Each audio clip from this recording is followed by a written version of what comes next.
Hello everyone, मैं सुनील आप सभी का अपने चैनल एसएसटी विद सुनील में वेलकम करता हूं। आज का अपना टॉपिक होने वाला है भारतीय अनुसंधान संस्थान। जी हां, और जो इससे रिलेटेड जो टॉपिक है वो है इसरो, यानी कि साइंस एंड टेक्नोलॉजी से संबंधित जो है बहुत सारे क्वेश्चन बनते हैं, जो है मतलब कि हर प्रकार के ये कॉम्पिटिटिव एग्जाम में। तो आज हम वही टॉपिक जो है आपके सामने लेकर के आए हैं। इसरो के बारे में आज हम लोग जानेंगे कि ये संस्था क्या है, इसकी स्थापना कब हुई, इसने कौन कौन सी उपलब्धियां हासिल की। लेकिन इसको जानने से पहले चैनल को सब्सक्राइब करें, लाइक करें और वीडियो को शेयर करना बिल्कुल ना भूलें। तो आते हैं अपने टॉपिक पर। ओके, तो देखिए इसरो लिखा हुआ है, ये भारतीय अंतरिक्ष अनुसंधान संस्थान भी इसको कहते हैं, मतलब कि हिंदी में, और इसरो इसका शॉर्ट फॉर्म है, यानी कि इंडियन स्पेस रिसर्च ऑर्गेनाइजेशन। ठीक है, आते हैं उसके बाद है इसका संक्षिप्त रूप मैंने बता दिया। ये इसका संबंध जो है किस विभाग से है, तो वो है अंतरिक्ष यानी कि स्पेस। ये कब स्थापित हुआ? 15 अगस्त सभी लोग देखते रहेंगे यहाँ पर। ये स्थापित हुआ 15 अगस्त यानी कि 1969 में। लेकिन इसके पहले भी इसकी एक पूर्ववर्ती एक संस्था जो है स्थापित हुई थी, उसको कहते हैं इनकोस्पर। इनकोस्पर कहते हैं इसको, जो कि 1962 में स्थापित हुआ था, और यही चीज को थोड़ा मॉडिफाई करके ये बना इसरो। अब इनकोस्पर की बात करें तो इसका जो फुल फॉर्म होता है वो होता है Indian national committee for space research. तो इसको आप लोग जरूर लिख लेंगे तो क्वेश्चन बन सकता है यहां से कि इसरो की पूर्ववर्ती संस्था कौन सी है, तो वो है इनकोस्पर। ओके, और इसरो की स्थापना कब हुई? 15 अगस्त है ना, और सन बिल्कुल ना भूलें 1969 में। ठीक है, अब बात करते हैं इसका मुख्यालय कहाँ है। बेंगलोर में, यानी कि कर्नाटक में, साउथ इंडिया में कर्नाटक की राजधानी है बेंगलोर। इसको बेंगलुरु भी कहते हैं, तो हो सकता है कि बेंगलुरु के भी नाम से आ जाए, तो नो कंफ्यूजन। ओके, अब बात करते हैं कि इसके प्रक्षेपण मतलब कि प्रक्षेपण केंद्र क्या है, जो सैटेलाइट बनते हैं है ना, या जो सैटेलाइट लॉन्च व्हीकल जो बनते हैं, इनका कहां से प्रक्षेपण कहां से होता है, कहां से इनको जो है अंतरिक्ष में प्रक्षेपित किया जाता है। तो इसके दो केंद्र ज्यादा प्रचलित हैं, वहां से क्वेश्चन बनता है। एक है सतीश धवन अंतरिक्ष केंद्र। क्या है नाम? सतीश धवन अंतरिक्ष केंद्र, जो कि श्रीहरिकोटा में स्थित है। ये आंध्र प्रदेश में पड़ता है, जरूर नोट डाउन कर लें। इसकी जो स्थापना हुई थी वो हुई थी 1971 में। ठीक है, एक दूसरा है विक्रम साराभाई अंतरिक्ष केंद्र, जो कि इसरो का सबसे बड़ा केंद्र है, जो कि 1962 में स्थापित हुआ था। त्रिवेंद्रम में है ये, या तिरुवनंतपुरम में है, केरल में स्थित है। ठीक है, तो ये इसको बिल्कुल ना भूलिएगा आप लोग। सतीश धवन अंतरिक्ष केंद्र कहां पर है? श्रीहरिकोटा। विक्रम साराभाई अंतरिक्ष केंद्र कहां पर है? त्रिवेंद्रम में। तो ये क्वेश्चन पूछे जाते हैं। जो सतीश धवन है इसकी स्थापना 1971 में हुई थी, और जो विक्रम साराभाई वाला केंद्र है ये 1962 में। ये सबसे बड़ा केंद्र है जहां से सैटेलाइट को प्रक्षेपित किया जाता है। इनकोस्पर का मैंने फुल फॉर्म बता दिया है। अब इसरो जो विभाग है, अंतरिक्ष विभाग है, इसके निदेशक कौन है प्रेजेंट टाइम में, करंट में? तो ये एस सोमनाथ हैं। तो करंट अफेयर्स की भी बात हो गई इसमें। ओके, अब बात करते हैं कि इसकी उपलब्धियां क्या है। देखिए, कोई भी संस्थान होता है तो उसकी कोई ना कोई उपलब्धियां होती हैं। जैसे कुछ अपनी कुछ आपकी भी उपलब्धियां होती है, तो इसी प्रकार से इसने कौन कौन सी उपलब्धियां हासिल की। इसका जो पहला उपग्रह था वो रूस से प्रक्षेपित हुआ था, क्योंकि तब हमारे पास वो तकनीकी नहीं थी, क्योंकि बात बहुत पुरानी है। वो नाम था, वो उपग्रह का नाम था आर्यभट्ट, है ना। और जो आर्यभट्ट उपग्रह तैयार हुआ था, ये किसके निर्देशन में तैयार हुआ था? तो क्वेश्चन बन सकता है सतीश धवन के निर्देशन में।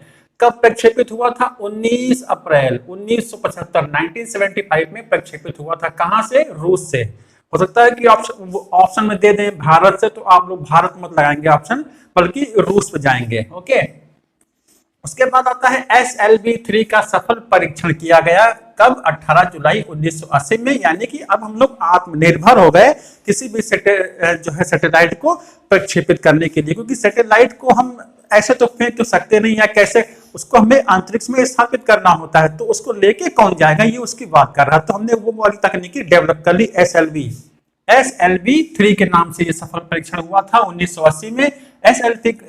SLV का फुल फॉर्म भी लिख लें आप लोग, सैटेलाइट लॉन्च व्हीकल। तो क्वेश्चन बनता है, कभी कभी शॉर्ट फॉर्म भी आता है। उसके बाद जो उपग्रह था इनसेट 1 भी बहुत इंपॉर्टेंट है। ये 1983 में जो है स्थापित हुआ अंतरिक्ष में। इसके द्वारा एक बड़ी क्रांति आई हमारे देश में, दूरसंचार के क्षेत्र में ले लो, चाहे दूरदर्शन प्रसारण के क्षेत्र में ले लो, मतलब टेलीविजन में या मौसम पूर्वानुमान में एक बड़ी क्रांति आई है। ठीक है, किसके द्वारा? इनसेट 1B 1983। तो ये भी यहाँ से क्वेश्चन बन सकते हैं ना कि क्रांति के क्षेत्र, मतलब क्रांति कब आई, कौन से उपग्रह के द्वारा? तो इनसेट 1B। अब बात करते हैं SLV तो हो गया, ये PSLV क्या है? PSLV जो होता है ये ज्यादा बड़ा एक मतलब कि प्रक्षेपण यान होता है जो अधिक क्षमता वाला होता है, तो उसको PSLV कहते हैं, यानी कि पोलर सैटेलाइट लॉन्च व्हीकल। तो शॉर्ट फॉर्म को फुल फॉर्म में लिखना कतई ना भूलें। 1984 में इसका प्रक्षेपण हुआ था, जिससे हमारी क्षमता बढ़ी। उसके बाद चंद्रयान 1 बहुत इंपॉर्टेंट है। चंद्रयान 1 ये 22 अक्टूबर 2008 को भेजा गया और 14 नवंबर 2008 को ये चंद्रमा की सतह पर उतरा, है ना। और ऐसा करने वाला भारत जो है चौथा देश बना। तो ये बहुत इंपॉर्टेंट है। चंद्रयान 1 कब प्रक्षेपित किया गया, कब गया? 2008 में। ये सन नहीं भूलेंगे आप लोग। फिर है मंगलयान 2014 में, इसका भी सफल परीक्षण हुआ, मतलब प्रक्षेपण हुआ इसका, सफल रूप से हमने उसको वहां पर उतारा। ऐसा करने वाला भी भारत जो है चौथा देश बना। उसके बाद चंद्रयान 2 की बारी आती है। चंद्रयान 2 जो है ये कब मिशन भेजा गया? 22 जुलाई 2019 में ये रवाना हुआ, लेकिन इसकी सॉफ्ट लैंडिंग नहीं हो पाई, वो फेल हो गया। इसको ले जाने वाले यान का क्या नाम रखा गया था? बाहुबली रखा गया था। ठीक है, इसके अलावा इसरो कुछ अन्य फ्यूचर, मतलब कि भविष्य के लिए भी, आने वाले समय के लिए भी कुछ काम कर रहा है, मतलब कि तकनीकी में या अंतरिक्ष विज्ञान के क्षेत्र में। अब वो चीज क्या है जिस चीज में वो काम कर रहा है? एक है आदित्य L1 के नाम से, ये इसका एक प्रोजेक्ट चल रहा है, जिसका उद्देश्य होगा सूर्य के सबसे नजदीक जाकर के उसका अध्ययन करना।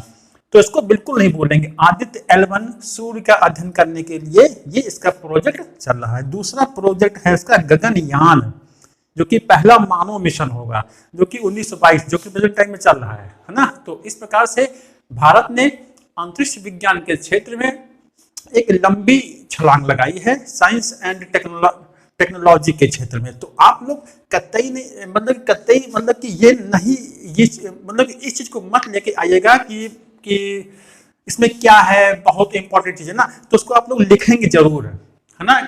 और इसको स्किप मत करिएगा कि नहीं चलो हटाओ, कोई मतलब का नहीं है, यहाँ से क्वेश्चन नहीं आ सकता। क्यों नहीं आ सकता? क्योंकि ये आपके सिलेबस में भी है ना। तो जीएस के अंतर्गत ये आता है। तो फिर इसको जितने फैक्ट्स मैंने यहाँ पर नोट डाउन कर दिए हैं, इसको आप लोग जरूर जो है नोट डाउन कर लें। ठीक है, और जो है रिवीजन करते रहें और पढ़ाई को, मन को एकाग्र करके जरूर करते रहें। तो कैसा लगा ये वीडियो? तो मिलते हैं आपको नेक्स्ट वीडियो में, लेकिन कमेंट करना कतई ना भूला करें और चैनल को सब्सक्राइब करते हैं, मतलब करें। तो मिलते हैं आपको नेक्स्ट वीडियो में। धन्यवाद।